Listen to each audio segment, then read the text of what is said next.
Este síndrome se trataba de que los esclavos negros, las personas negras esclavizadas, tenían el síndrome de la liberación de su amo. No vas a poder regresar a como eras antes y de alguna manera es cierto, porque nunca regresas a vivir como has vivido antes, pero siempre puedes empezar a vivir mejor.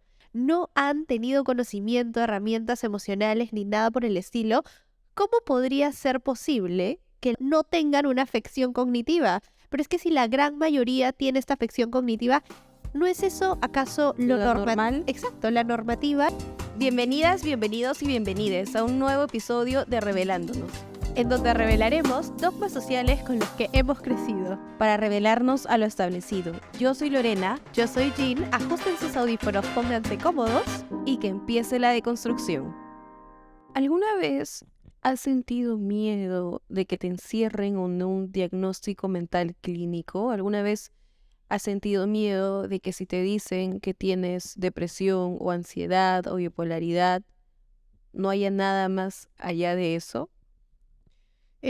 Bueno, personalmente no. Yo creo que en mi caso siempre he estado como buscando el diagnóstico, en general con el objetivo de entender qué pasaba conmigo, con mis emociones, por qué sentía de la manera en la que sentía, etcétera.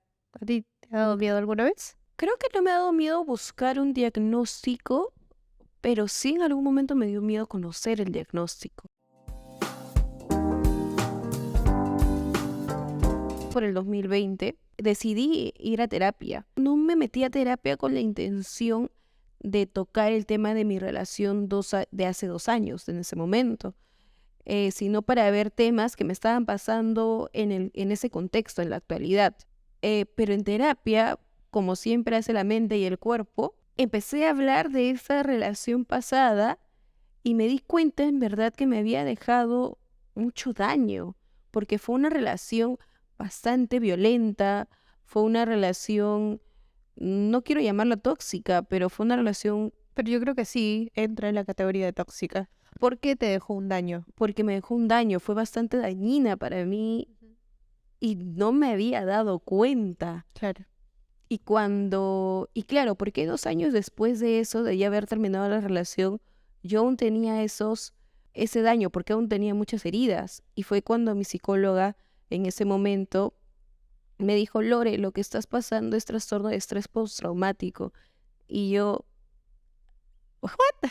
O sea, ¿cómo es eso? Claro, no te lo esperabas. No me lo esperaba, porque yo decía, no se supone que eso le pasa a las personas que, no sé, que van a la guerra o que probablemente hayan pasado desgraciadamente por este tipo de violación.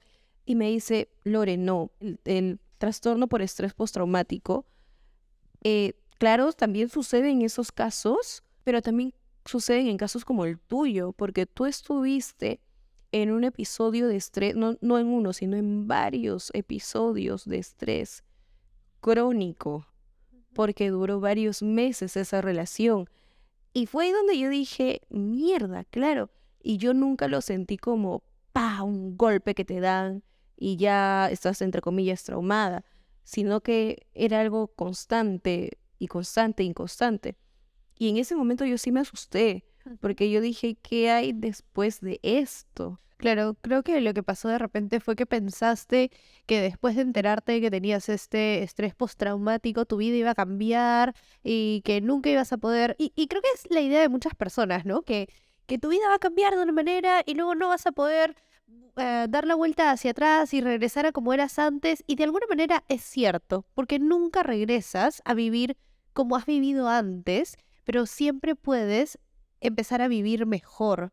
Claramente hay un proceso, hay un camino, y no fue de la noche a la mañana que tú dejaste de tener el estrés postraumático que te había dejado esa relación, pero fue después de ese proceso del estrés postraumático que tú empezaste una nueva vida incluso mejor que la que tenías antes. Sí, y no solamente eso, sino que saber ese diagnóstico a mí me asustó, pero también me ayudó a saber por qué me estaba pasando lo que me pasaba y a saber y a conocer y a ser consciente de que aquello que viví en esa relación de hace más de 4 años no fue para nada una relación difícil. ni como ninguna otra relación, porque claro, en ese momento no era para nada consciente de todo lo que me estaba pasando. Y claro, también fue creo que que el miedo que más me dejó saber eso fue ¿volveré a caer en esto? En eso sí te entiendo, porque claramente, a ver, yo, tú sabes que el tema de las relaciones no es como mi tema favorito. En general creo que porque tiene que ver con que no me siento orgullosa de las relaciones que he tenido en mi vida. No me puedo culpar, ya entendí que yo hice lo que podía hacer en ese momento con las herramientas que tenía, pero no es uno de mis temas favoritos. No me hace sentir orgullosa haber pasado tantas relaciones tormentosas en mi vida. Las entiendo ahora y de hecho hubo una época en la que tú me ayudaste y fuiste mi soporte. De hecho, no sé qué hubiese sido de mí si no te hubiese tenido a ti en ese momento de la vida. Pero fue igual Pero, para mí. claro, sí, yo sé. Y fue igual para mí. Fue viceversa, las dos ahí llorando. Ajá. En Ujú. el 2020, cuando salí de una relación bastante tormentosa, fue súper duro, fue súper difícil. Me costó mucho y claro, el miedo que yo tenía después de eso fue no quiero que esto me vuelva a pasar nunca, jamás en la vida. Y creo que el miedo y el dolor fue lo que a mí me chocó tanto y me dijo, ok, es que es ahora que yo tengo que tomar acción, porque nadie más va a estar toda la vida conmigo, a mi lado, cuidándome. La única persona que siempre va a estar ahí conmigo, escuchándome, sintiendo lo que yo siento, viviendo lo que yo vivo, soy yo misma. Entonces, ¿cómo puedo seguir viviendo si no puedo confiar en que yo me voy a cuidar? Y eso no significa que la vida no te vaya a golpear, porque la vida te va a seguir dando obstáculos, digamos, aprendizajes y cosas que no van a ser placenteras. El punto es entrenar una confianza en la que tú sepas que venga lo que venga, tú eres capaz de resolverlo y de saber cómo cuidarte de la mejor forma que a ti te funcione.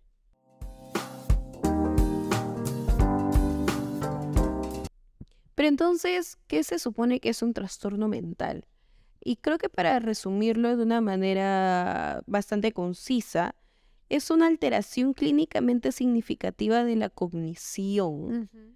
Pero yo ya ahí me pregunto, en verdad, o sea, y eso es una teoría súper personal y todo esto, pero para definir trastornos mentales no se supone que debes tener un punto de referencia de lo que no es un trastorno. Claro, de lo que es normal en ¿Qué es teoría. normal? Si es que vemos que muchas veces en la ciencia los sujetos de estudio son personas blancas en Estados Unidos, o sea, en verdad es que tengo un trastorno mental o en el caso de la neurodivergencia, Ajá. o es que simplemente no me parezco a estos sujetos de estudios que tienen una realidad de vida súper distinta a la mía. Ajá. Y además de eso, yo creo que también está el hecho de que dice eh, afección a la cognición.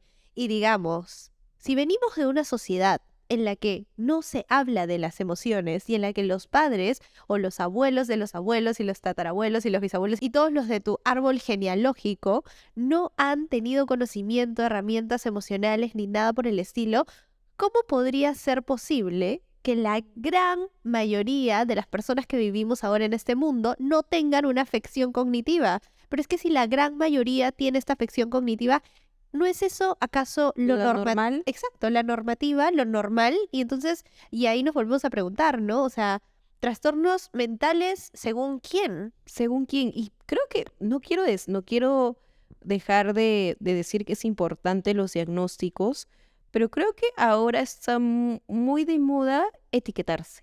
Ujú. De alguna manera está muy de moda etiquetarse con ciertos trastornos, también por lo de la psicología pop que vemos en las redes sociales, Y etiquetar a otras personas y etiquetar a también. otras personas también.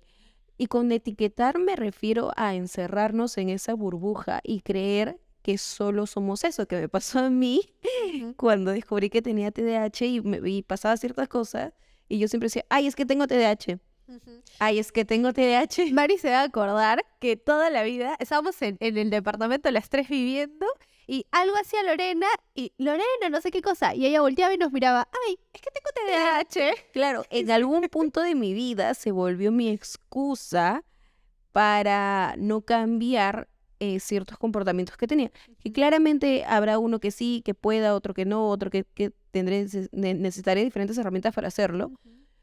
Pero el punto es ese, ¿no? De que a veces nos etiquetamos y nos encerramos en esto o decimos, ay, no, es que yo no puedo, ¿por qué debería estar haciendo esto si según mi diagnóstico yo no debería?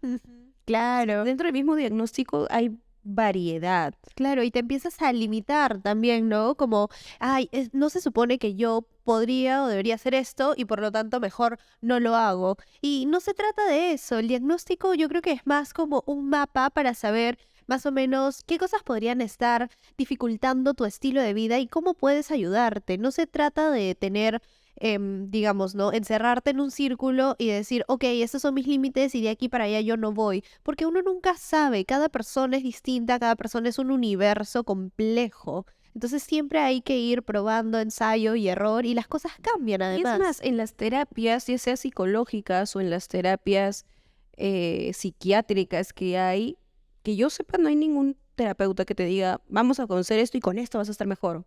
Siempre es un prueba y error. Ok, ¿qué tal si comenzamos con esa herramienta? Claro, Es y más, avísame cómo te va. claro, yo misma, por ejemplo, comencé con terapia cognitivo-conductual, lo cual en su momento me ayudó un montón. Estuve un año con ese tipo de terapia, pero luego sentía que yo ya no avanzaba. Entonces dije, ok, hay que probar algo distinto. Me fui por el terapia Gestalt y tampoco me ayudó tanto hasta que llegué a esta terapia, a este tipo de terapia y con esa psicóloga que la amo, terapia de compromiso y compasión.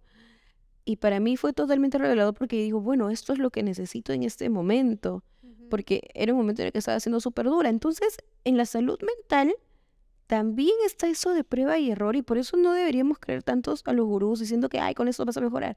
En las terapias psiquiátricas también es, los psiquiatras dicen, ok, ¿qué tal si probamos con esta medicina?